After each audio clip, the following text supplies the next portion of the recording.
É com muito prazer que eu venho aqui dizer sobre algumas questões relacionadas à diversidade sexual, como a diversidade sexual vem sendo tratada no seio do Poder Judiciário.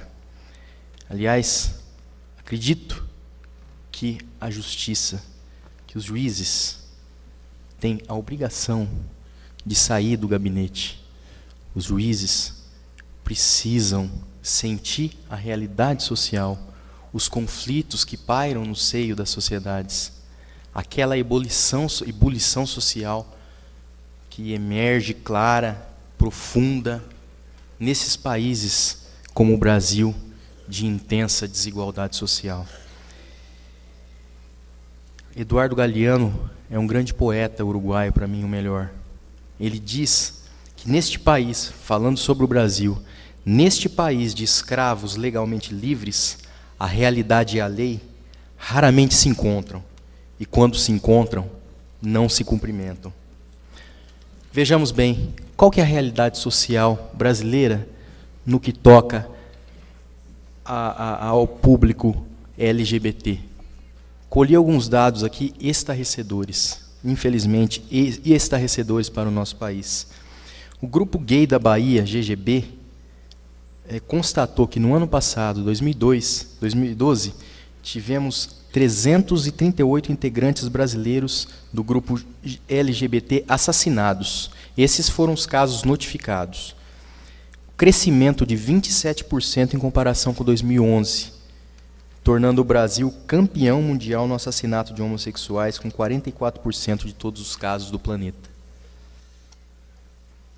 É essa realidade que o judiciário precisa se atentar. Aliás, o judiciário, o executivo e principalmente o poder legislativo, que infelizmente vem sendo omisso na concessão e reconhecimento de direitos desse público, infelizmente ainda marginalizado neste país. Eu vou tratar com vocês algumas questões relacionadas, pelo menos algumas decisões relacionadas a esse público, depois fazer alguma menção passageira sobre a decisão que eu proferi lá em Jales, uma decisão que eu não vou poder entrar em pormenores porque o processo está em segredo de justiça, mas eu vou dar um panorama mais ou menos geral a respeito. Transsexuais, em primeiro lugar.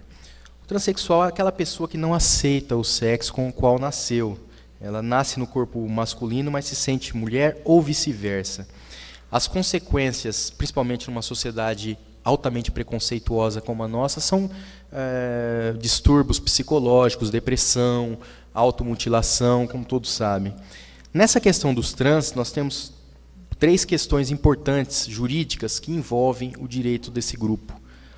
Que seria, primeiro, a cirurgia de redesignação sexual, conhecida como cirurgia de mudança de sexo. Nós temos a alteração do nome no registro civil e a alteração do sexo também no registro civil. Em primeiro lugar, vou tratar com vocês a questão da cirurgia de redesignação sexual. O primeiro caso no Brasil, ao que eu tomei conhecimento, foi realizado pelo Dr. Roberto Farina, em São Paulo, no ano de 1972. Ele teria sido denunciado pelo Conselho Federal de Medicina, denunciado pela prática de lesão corporal, foi condenado em primeira instância a 2 anos de reclusão e depois absolvido porque se constatou que que ele fez um bem para a pessoa que passava por um processo de intenso sofrimento psicológico. Se eu não estou enganado, nós temos uma das pessoas aqui presente que realmente passou por essa situação, o senhor João Neri, que foi, salvo engano, um dos primeiros que foi submetido a essa cirurgia pelo Dr. Roberto Farina. É verdade mesmo?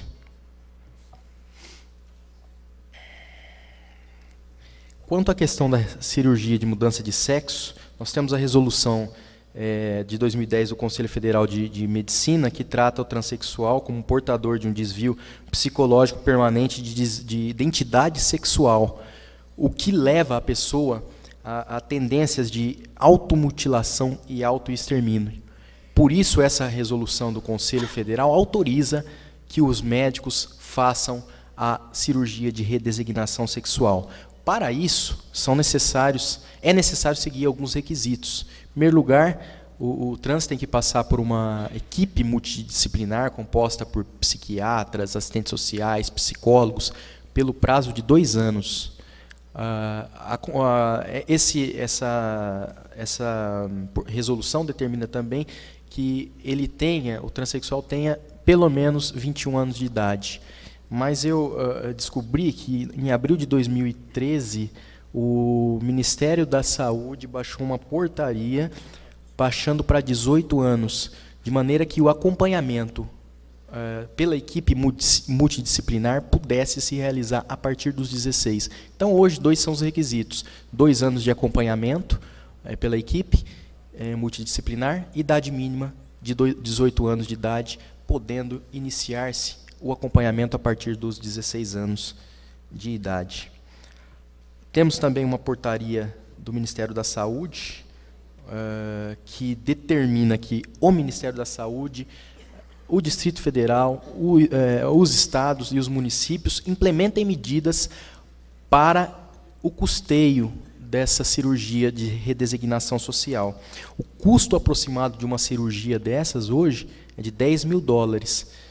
Ou seja, creio que a grande parte dos trans não tem condições para realizar essa cirurgia.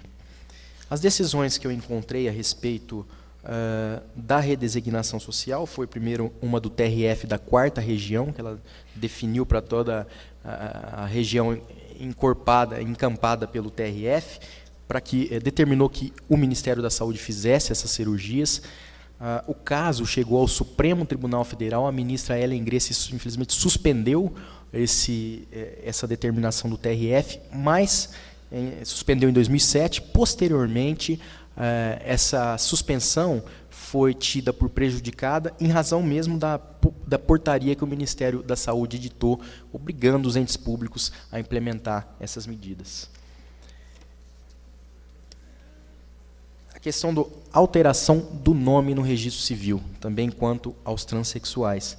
Nós temos aqui em São Paulo o decreto número 55588, de 17 de março de 2010, em que a pessoa transexual pode indicar o nome social, ou seja, o nome em que ela é apresentada socialmente para o poder público estadual, e os servidores têm a obrigação de chamar a pessoa transexual com o nome social indicado. Temos também uma portaria semelhante no Ministério do Planejamento, de 2010, que determina que os servidores federais também designem os trans pelo nome social em que eles são conhecidos. Decisões amplamente favoráveis no seio do judiciário quanto à alteração do nome no registro. Temos algumas decisões interessantes também com a mudança do nome sem a necessidade de cirurgia de redesignação sexual. TJRS de Rio Grande do Sul, relatora ministra Maria Berenice Dias. Temos também um caso interessante que o Ministério Público Federal, isso aqui pode dar uma repercussão até muito grande. O Ministério Público Federal entrou com uma ação direta de inconstitucionalidade, que foi distribuída para o ministro Marco Aurélio Mello, ação direta de inconstitucionalidade 4275, proposta no dia 21/7/2009. O MPF procura que se estenda para o Brasil inteiro a possibilidade de mudança de nome e de sexo no registro sem a necessidade da cirurgia de redesignação social. O argumento deles é que tem um artigo da Lei de Registros Públicos, que dita artigo 58 da Lei de Registros Públicos, que fala: o prenome será definido, admitindo-se, todavia, substituição por apelidos públicos notórios. Então, como o trans tem um nome social, o MPF procura equiparar o nome social a essa questão do apelido público notório e, assim, possibilitar que seja alterado o nome sem a necessidade da cirurgia. A questão da alteração do sexo sem o registro, ou seja, a alteração do sexo no registro já é uma questão mais delicada no seio do judiciário. Eu, pessoalmente, sou amplamente favorável. Existe um posicionamento do TJ de Minas Gerais contrário. Os argumentos deles são dois. Primeiro, que eles dizem que o transexual, no caso masculino, vamos citar o masculino, o transexual na realidade é homem do sexo masculino, devido aos cromossomos sexuais X e Y. Segundo o TJ-MG, o assento de nascimento deve contemplar a realidade. O outro argumento seria um tal de um prejuízo a terceiros, que eu penso que não haveria prejuízo a terceiros nenhum, desde que fica registrado, consta o registro lá nos livros do cartório, sem acesso a ninguém. Uma ordem judicial pode pedir a qualquer momento esse acesso, de modo que não haveria prejuízo a terceiros em nenhuma hipótese. Felizmente, nós temos alguns acórdãos do Superior Tribunal de Justiça admitindo essa possibilidade da alteração do sexo no registro civil. O nosso entendimento, então, vou contar um pouquinho do que aconteceu lá na nossa comarca de Jales, um caso que chegou sem citar nomes, obviamente, porque o processo está em segredo de justiça. O doutor advogado protocolou lá no Juizado Especial da Fazenda Pública, ele protocolou um pedido, aliás, uma demanda com 3 pedidos. O trans era uma pessoa sem recursos financeiros, então ele pediu, em primeiro lugar, o custeio da cirurgia pelo SUS, né, pela Fazenda Pública Estadual. Em segundo lugar, a alteração do nome alteração do nome no registro. E, em terceiro lugar, a alteração do sexo também no registro. Foram esses pedidos protocolados em março de 2013, sem pedido de tutela antecipada, sem pedido de urgência. Mas eu visualizei uma situação nestes termos. Uma pessoa que desde os 7 anos já se identificava como mulher, né, já a partir dos 12 começou a sentir atração sexual por pessoas, por mulheres, né, e passou por acompanhamento psicossocial no Hospital de Base de Rio Preto desde 2008, com vários laudos favoráveis, laudos de psicólogos, de psiquiatras, de que se tratava de uma pessoa que tinha condições perfeitas para escolher a alteração do sexo. Bom, me sensibilizei com essa situação e concedi de ofício a tutela antecipada para promover os 3 pedidos, tanto o custeio pelo Estado da cirurgia, tanto a alteração do nome e do sexo no registro civil.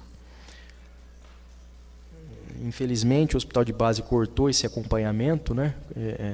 Ele tinha um acompanhamento, mas o hospital cortou a possibilidade de realizar essa cirurgia, daí o motivo pelo qual eu concedi a tutela antecipada. Eu gostaria de trazer para vocês, eu já disse antes, mas volto a repetir, a questão do Conselho Federal,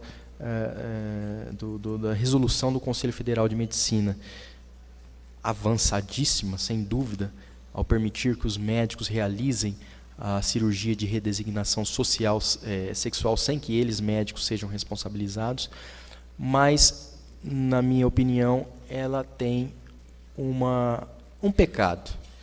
O pecado é o seguinte, é de considerar o transexualismo como uma patologia.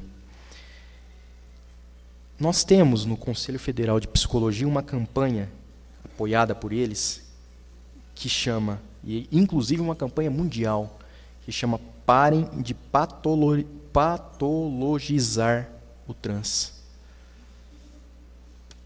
Eu tenho, para mim, que a questão do transexualismo não é uma patologia, mas um modo de ser e de viver.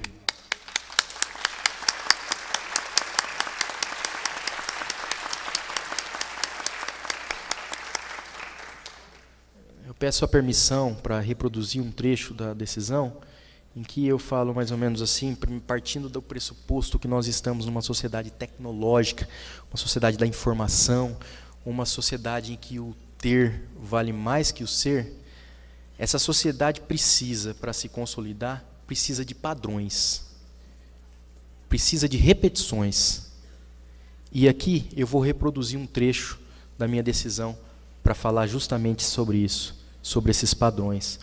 O que destoa do padrão tecnológico é perigoso. Imaginem dar direito aos transexuais respeitar os direitos humanos dos homossexuais, aceitar outras formas de família, humanizar o direito, trazer à cena outros atores sociais. Isso significa romper com a administração da vida, com o ter sobre o ser que a sociedade capitalista e desumanizadora produz. Permitir, pois, que o transexual viva em plenitude a sua vida significa dar-lhe liberdade. Dar-lhe liberdade é desaferrar-lhe das amarras que o evitam de ser feliz. Indivíduos felizes, independentes, são muito perigosos. Eles se armam com o amor, com o afeto, um material capaz de fazer revoluções, de se espalhar e destruir o capital, revolucionar as formas de convivência humana, destruir a moldura capitalista de uma sociedade amante do aparecer e inimiga do ser. Por isso, meus queridos, patológico, doente, não é o transexual. Patológica é a sociedade tecnológica, administrada, capitalista, que trata os problemas sociais, as diferenças, como enfermidades, exatamente para curá-los, de forma que o padrão seja cristalizado. Nome difícil, né? Patologizar as diferenças é desumanizar o ser humano.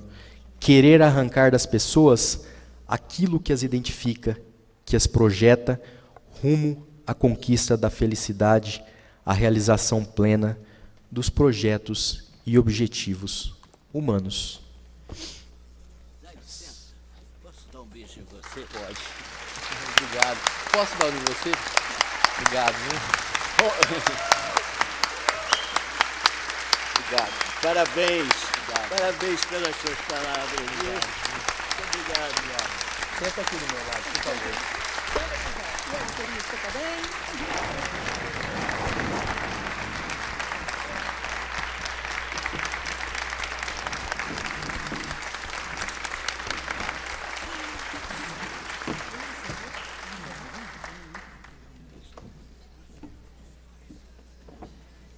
Desculpe interromper do protocolo, mas eu não resisti diante desse discurso despatologizador que tão pouco se ouve sobre a transexualidade.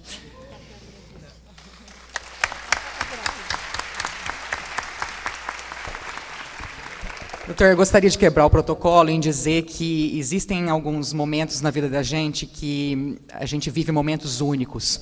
Eu acho que muitos de vocês aqui que acompanham a causa da diversidade sexual nunca viram um momento como esse, de ver um magistrado se emocionar publicamente num evento e dizer as palavras que ele diz. Então, eu acho que a gente fica até sem palavras, né?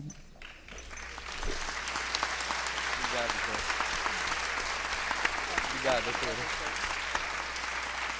Pode.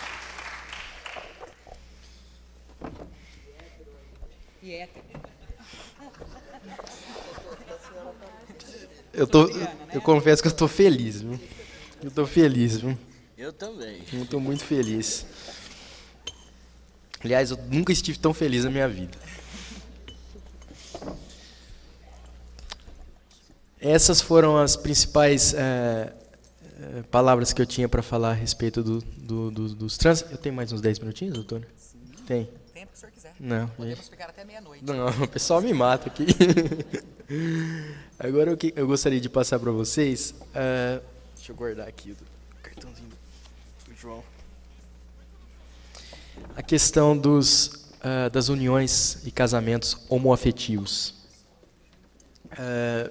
O Poder Judiciário tem tido, felizmente, posições bastante avançadas nesse tema das uniões e casamentos homoafetivos. Temos, como é conhecido de todos, a primeira, a mais importante delas, né, que é a DPF número 132, e a ação direta de inconstitucionalidade número 4277, relatada para mim um dos grandes ministros que passaram nesse país, no Supremo, que é o ministro Carlos Aires Brito, um poeta, né?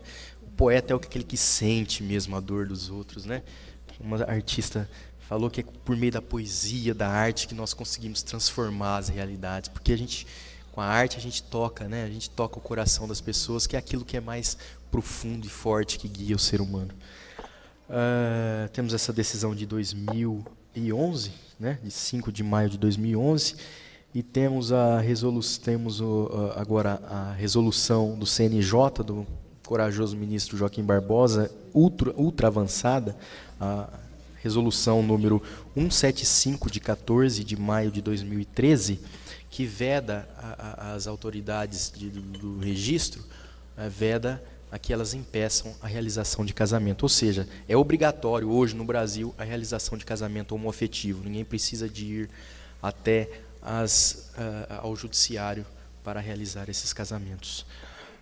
O Partido Social Cristão, né, conhecido, né, doutora? O PSC, impetrou um mandado de segurança no Supremo contra essa resolução do CNJ. Impetrou agora recentíssimo, 21 de maio de 2013, para suspender a resolução. Os argumentos foram dois: que no julgamento acima, o Supremo apenas reconheceu a união e não o casamento. O segundo argumento deles é de que o CNJ subtraiu o direito líquido e certo do PSC de deliberar no âmbito do legislativo a respeito desse tema.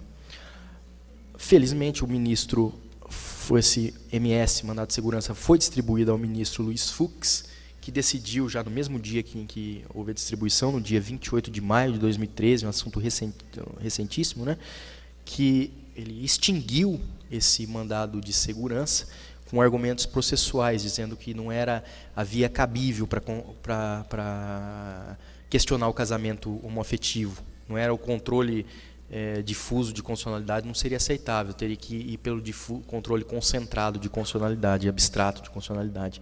Também argumentou a súmula 266 do STF que não cabe mandado de segurança contra a lei em tese. A resolução seria uma lei em tese. A questão que foi aventado aqui, não sei se foi pela senhora, pela doutora Ivete, ou a doutora Heloísa, se não me engano, ela falou da possibilidade de cura gay, né? Que o MPF, o Ministério Público Federal, propôs uma ação para declarar nula uma resolução resolução do Conselho. Tem uma resolução do Conselho Federal de Psicologia que fala assim, que impede os psicólogos de oferecer tratamento para a cura da homossexualidade, ou seja, impede de tratar a homossexualidade como se fosse uma doença, que não é, obviamente. O MPF propôs uma ação no Rio de Janeiro para anular essa resolução, mas a 4ª Vara da Justiça Federal do Rio de Janeiro rejeitou a ação sob o argumento de que a homossexualidade, obviamente, não é doença, né? Outra questão também que foi tratada aqui foi o projeto de lei número 122, salvo engano, na Câmara dos Deputados, né?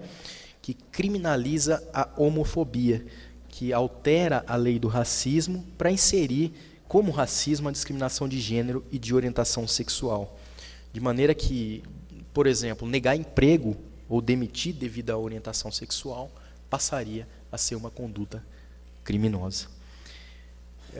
É óbvio que esse projeto não impede a liberdade de expressão. Quem quiser, nós estamos numa democracia, quem quiser continuar sendo contra o casamento homoafetivo tem toda a liberdade para continuar sendo. Mas, acredito eu, que a liberdade de expressão tem que ter sempre limites. Não é um direito absoluto. Vamos lá. É possível nós defendermos, sermos contra o casamento homoafetivo e dizer, e já vi isso, juristas de renome, já vi isso, dizerem que os gays são promíscuos ou violentos. Isso é liberdade de expressão? Para mim, não. Que suas famílias são instáveis. Uma coisa é você exercer o direito de liberdade de expressão para ser contra o casamento homoafetivo. Outra coisa é você atacar a pessoa humana. E isso a Constituição da República não admite, na minha opinião. Nós temos aqui, por exemplo, para ilustrar, nós temos aqui, encontrei uma decisão que hoje a consciência nossa rejeita, mas é interessante, até um advogado participou disso. No final do século XIX, a Suprema Corte dos Estados Unidos decidiu que era constitucional uma lei que separava os brancos e os negros nos transportes coletivos. A Suprema Corte falou que é constitucional isso, 1896. O advogado responsável pela defesa dessa lei, ele disse: O fétido cheiro dos negros em ambientes fechados faria com que essa lei fosse constitucional. Os judeus, nas vésperas do nazismo, eram chamados de raça deformada, uma ameaça à raça ariana. Ora, a nossa consciência social hoje não admite esse tipo de ofensa contra negros, tampouco contra os judeus. Ora, se não admite contra negros, contra judeus, seria admissível chamar um gay de promíscuo e violento? Acredito que isso descamba para o abuso do excesso, para o excesso no exercício da liberdade de expressão. Em suma, os argumentos contra as uniões homoafetivas são mais ou menos assim, são violentas, instáveis e promíscuas, né? Esse é o argumento que eu encontrei, que a Constituição Federal não previu expressamente. Alguns defendem que pode haver a desestabilização da família, da ideia de família. Os argumentos favoráveis, que são muito substanciosos, encontrei um aqui num filósofo político, né, no John Rawls, que é professor de filosofia política na Universidade de Harvard. Ele ensina que no debate político constitucional deve prevalecer aquilo que ele chama de razão pública. O que é isso? Numa democracia é possível que se transitem ideias diversas, até mesmo dogmas religiosos. No entanto, no âmbito da interpretação constitucional, é preciso que haja que se respeite um consenso que existe na sociedade sobre questões constitucionais essenciais e sobre concepções básicas de justiça.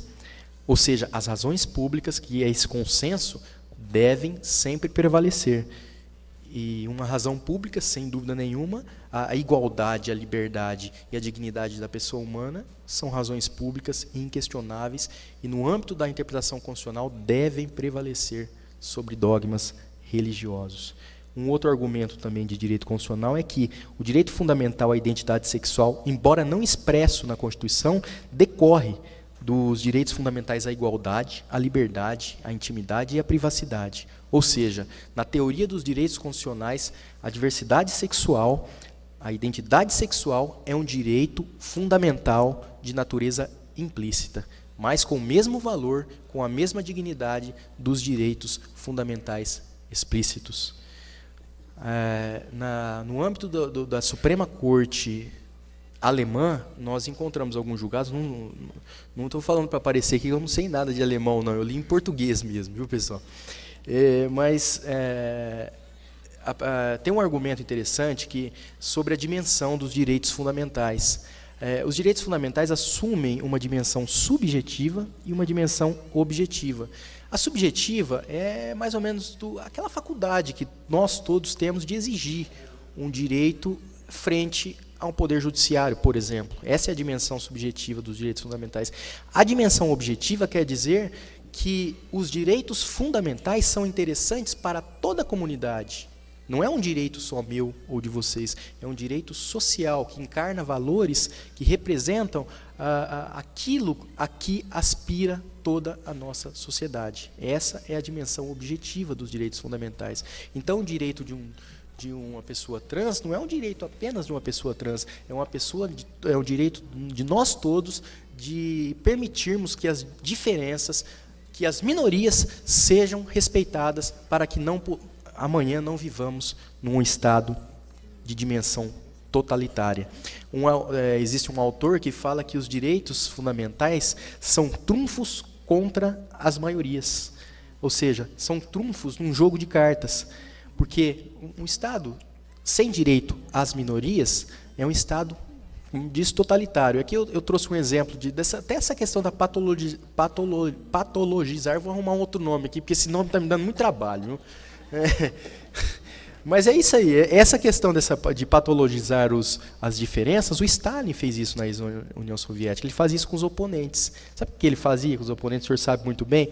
Ele falava que os oponentes eram esquizofrênicos e jogava as pessoas nos hospitais psiquiátricos taxando como esquizofrênicos. Ora, você tratar os gays como instáveis, como doentes, você está fazendo a mesma coisa no Brasil que fez Stalin na ex-União Soviética.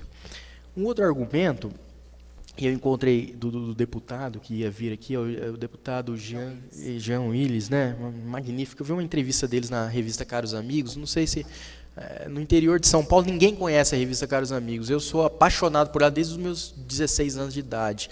E eu recomendo a leitura. Ele fala, o Jean Willis, ele fala que o direito ao casamento dos homossexuais é um direito civil. Um direito civil, ou seja, o casamento homoafetivo é um direito civil, não é um sacramento da Igreja Católica ou das igrejas neopentecostais. O nosso Estado é laico. O casamento é realizado em cartório. Não é um assunto levado ou relacionado apenas às religiões.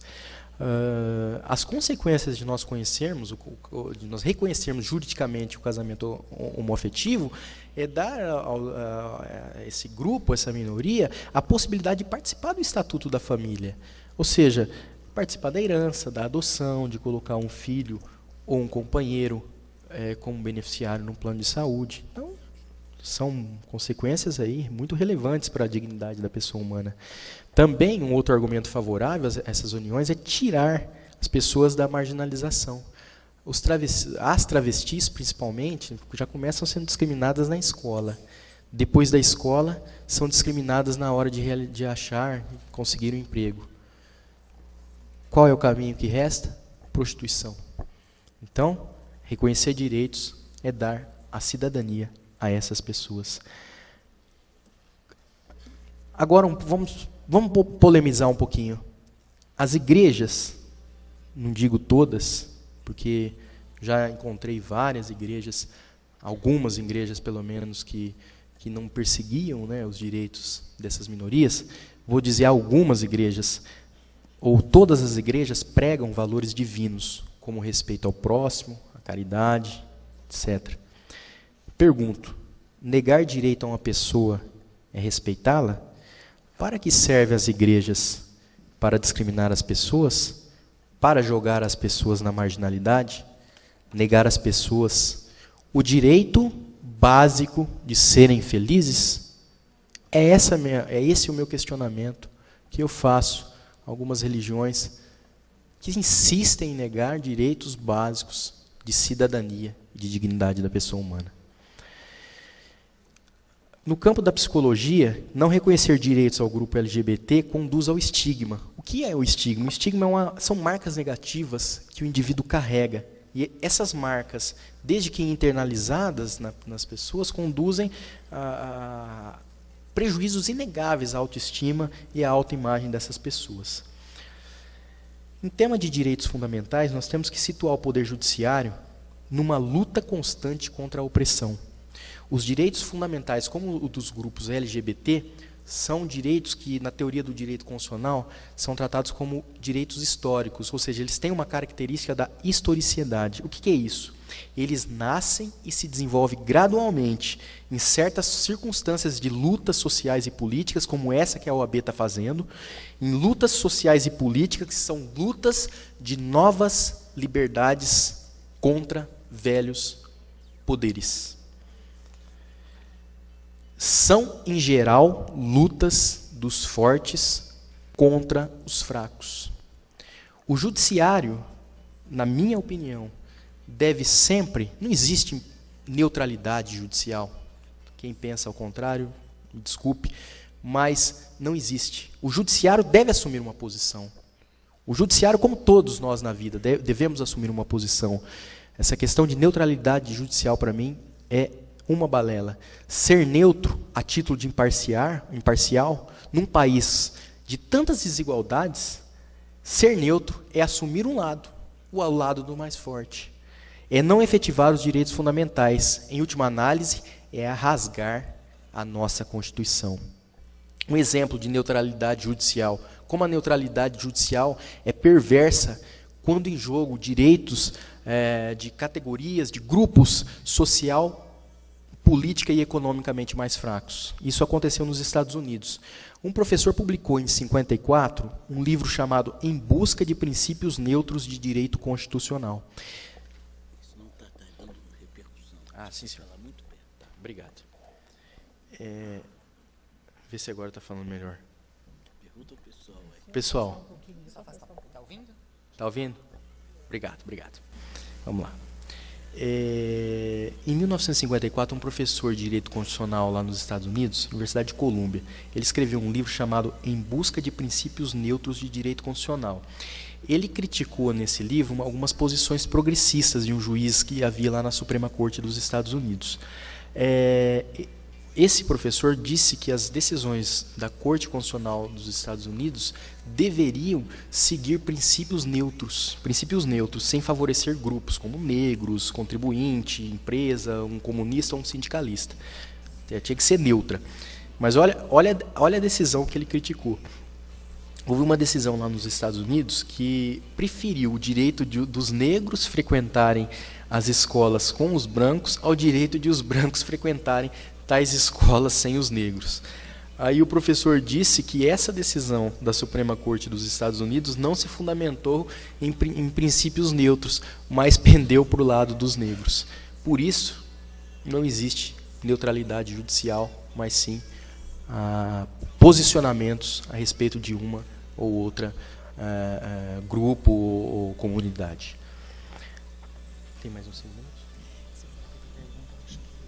Tá bom. Tá bom. Tá. Pessoal, é mais ou menos isso que eu tinha para dizer a vocês. A questão da religião, que eu passei, que eu fiz essa crítica, né? Que religião até, no meu ponto de vista, significa religare, que é uma religação, ou seja, é um laço de união e de amor, e não de ódio. Encontrei também uma frase interessante do Shakespeare, que ele fala que os mensageiros da fé devem pregar os céus, mas infelizmente ultimamente vivem a pisar o inferno. E gostaria de encerrar com uma poesia simples, mas uma poesia que eu fiz no fundo do meu coração quando eu estava iniciando a faculdade de Direito, que é exatamente uma aproximação entre o direito e a fé, as duas se aproximando para que nós pudéssemos alcançar a justiça, de maneira que isso demonstra que a fé não é inimiga da justiça. Eis mais ou menos o conteúdo da poesia. Nós somos a classe da justiça e bril, dos mentores do verdadeiro direito, e o sofrimento do povo nos dá um frio, uma dor tão forte que nos toca o peito. Sentimos na pele toda essa infâmia, mas arreda-se de nós todo o torpor. Combatemos com garra contra essa farsa, aviventando em nós o perfulgente ardor. Deixa estar contra esse crime novo, e surgem as espadas dos grandes guerreiros. De nós, agora, forças brotam ao povo, guardadas no fundo de nossos celeiros.